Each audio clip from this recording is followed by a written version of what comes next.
अगर मैं इस वीडियो में मोल तुम्हें नहीं समझा पाया तो मैं अपना YouTube चैनल डिलीट कर दूंगा। तुम्हें सिर्फ कॉन्सेप्ट नहीं बताऊंगा, हर वीडियो में तुम्हें कॉन्सेप्ट देखने को मिलता है। इस वीडियो में मैं तुम्हें फील दिला कर रहूंगा कि मोल है क्या और क्यों पढ़ रहे हैं हम मोल। क्योंकि 10th के बाद जैसे हम +1 में आते हैं, एक मोल नाम की चीज आती है जो हमारा दिमाग खोल के रख देती है। ना हमारे सवाल बनते हैं, ना कॉन्सेप्ट समझ आता है। इस वीडियो को ध्यान से लास्ट तक देखना, हर एक चीज समझ आएगी। मोल के बारे में पढ़ने जा रहे हैं, उससे पहले समझो एक दर्जन के अंदर 12 यूनिट्स होती हैं।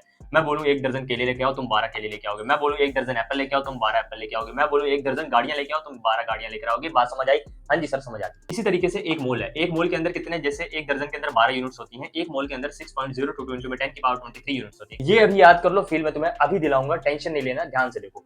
तुम्हें ये याद हो गया कि भाई एक दर्जन जैसे 12 यूनिट्स होती है, उसी तरीके से एक मोल इतनी यूनिट्स होती है। हाँ जी सर, समझ आ गया। मोल को हम केमिस्ट्री में क्यों यूज करते हैं? Mole is a measuring unit in chemistry. यानी कि जिस तरीके से डेली लाइफ में एक दर्जन को हम बनाना खरीदने के लिए, एप्पल खरीदने के लिए यूज करते हैं, मोल को हम केमिस्ट्री के अंदर कैलकुलेशंस के लिए यूज करते हैं। हाँ जी सर, ये भी समझ आ गया कि मोल का काम है कि हम कैलकुलेशन करें केमिस्ट्री के अंदर। ठीक है सर। सर मोल कितना बड़ा नंबर है, थोड़ा सा फील दिला दो। ये जो नंबर तुम्हारे सामने लिखा हुआ है ना, ये इतना बड़ा नंबर है मोल। सर फील नहीं है, ये कितना बड़ा नंबर हो सकता है? अगर मैं इसके सामने रुपीज लिख दूं, तो अगर तुम्हारे पास इतने पैसे हो जाए तो तुम दुनिया खरीद सकते हो। सर इतना बड़ा नंबर है? हाँ जी, बहुत बड़ा नंबर है। तो रुपीज हटा देते हैं, सपने से बाहर आते हैं। और ये जो मोल का इतना बड़ा नंबर है, इसको शॉर्ट फॉर्म में ऐसे लिखते हैं, SI यूनिट मोल होती है, MOL ओनली सिंबल है।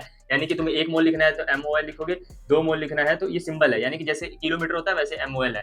एवोगैड्रो नाम के चचा थे। एवोगैड्रो नाम के चचा मतलब मेरे चचा नहीं है, तुम्हारे भी चचा है। यानी कि एवोगैड्रो साइंटिस्ट थे। उन्होंने एक कांस्टेंट दिया। क्या दिया? कांस्टेंट दिया। एवोगैड्रो नाम के चचा ने, यानी कि साइंटिस्ट ने एक कांस्टेंट दिया जिसको हम एवोगैड्रो कांस्टेंट कहते हैं। और उसका सिंबल क्या है? ये है। और एवोगैड्रो कांस्टेंट क्या है, उसकी वैल्यू क्या है? 1 मोल की जितनी वैल्यू होती है वही एवोगैड्रो कांस्टेंट की वैल्यू है, क्योंकि एवोगैड्रो चचा ने ही 1 मोल की वैल्यू दी थी। तो सर इतना बड़ा नंबर है केमिस्ट्री के अंदर, इसको क्यों यूज कर रहे हैं? इतना बड़ा नंबर यूज करने की क्यों जरूरत पड़ गई? मैं तुम्हें बताना चाहता हूं, जब हम केमिस्ट्री पढ़ते हैं तो उसके अंदर करोड़ों अरबों एटम्स और मॉलिक्यूल से डील करते हैं। करोड़ों अरबों वाले नंबर को डील करने के लिए उतना ही बड़ा नंबर चाहिए, ताकि ये दोनों का मैग्नीट्यूड सेम हो और कट के हमारी कैलकुलेशन ईजी हो जाए। तो एक बात याद रखना, ये जो इतना बड़ा नंबर है वो आपकी कैलकुलेशन को डिफिकल्ट नहीं बनाता है, वो आपकी कैलकुलेशन को ईजी बनाता है। अगली वीडियो में मोल के फॉर्मूले के बारे में बात करेंगे और इसकी कैलकुलेशन देखेंगे कैसे करते हैं। आई होप तुम्हें आज मोल की फील आई होगी। अगली वीडियो में फॉर्मूला और उसके अगले वीडियो में क्वेश्चन प्रैक्टिस। Bye bye.